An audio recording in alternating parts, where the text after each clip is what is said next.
Eu recebi uma mensagem do Thiago por e-mail que ele descreve como ele desde cedo ele teve que trabalhar para sustentar a casa porque os pais eram financeiramente descontrolados, e aí depois que eles se separaram isso piorou mais ainda. Com 19 anos ele descreve como ele entrou numa multinacional, num bom emprego, e foi mais ou menos nesse período também que a mãe dele faleceu, então a responsabilidade sobre os irmãos que ele tinha ficaram sobre ele. Com 26 anos ele passa no concurso público, e aí anos depois o pai dele volta, pede para morar com o Thiago de novo. E algumas semanas antes do pai falecer, o pai fala para ele que tinha a sensação de que ele, o pai, nunca tinha vivido direito, ele tinha só passado pela vida.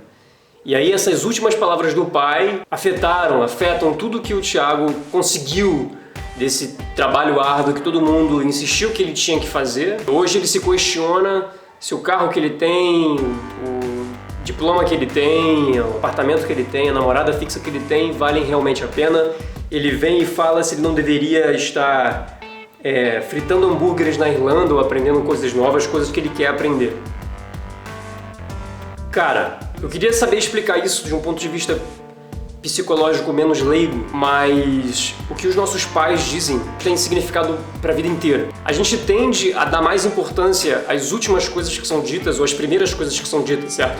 Quando o bebê fala mãe ou pai, a gente tem a compreensão de que aquilo que a pessoa está dizendo não é só de um ponto de vista superficial, não é só mãe que o bebê fala, aquilo tem uma implicação psicológica de proteção, de maternidade, de referência. E as últimas coisas, elas resumem tudo aquilo que você passou ao longo da vida, tudo aquilo que foi dito para você, é a última mensagem de alguém para você. E particularmente os nossos pais, eles têm essa influência eterna. A gente dá ênfase a essas últimas ou primeiras palavras, mas tudo que os nossos pais nos dizem sempre tem um impacto absurdo no que a gente faz, nas decisões que a gente toma e tal. E você fez o que você achou que você deveria estar fazendo. Você sempre foi dito que você deveria se formar dessa maneira, que você deveria trabalhar dessa maneira, que um bom homem deveria assumir as responsabilidades da maneira que você assumiu. E de nenhuma maneira você deveria ter vergonha ou se arrepender do que aquilo que você fez. Eu tenho a intuição de que aquilo que os nossos pais nos dizem, mesmo depois de mais velhos, tem um poder tão grande porque eles são as referências daquilo que nós seremos ou daquilo que nós poderíamos ser também, ou daquilo que nós queremos evitar de ser. Mesmo se você teve pais ausentes, ou se você não os conheceu, você está vinculado a ele biologicamente, culturalmente. Mas a gente tende a esquecer de que nós estamos completamente a sós no mundo. O seu pai, ele nunca vai saber como é ser você. E você nunca vai saber como é ser o seu pai. E vocês nunca vão conseguir saber como um e o outro pensam ou percebem o mundo, as minúcias das suas sensações e tal, como você realmente se sente, aquilo que você realmente quer. Essa é uma diferença importante porque aquilo que seu pai disse sempre será como referência a ele mesmo. Ele nunca vai tomar como referência você. Experimenta pedir o conselho de alguém, a pessoa sempre vai te dar um conselho refletindo aquilo que ela percebe, certo? Ela vai usar os próprios exemplos, ela vai pegar as próprias experiências e ela pode até tentar refletir nas suas experiências, mas no fundo ela está sempre falando de si mesma.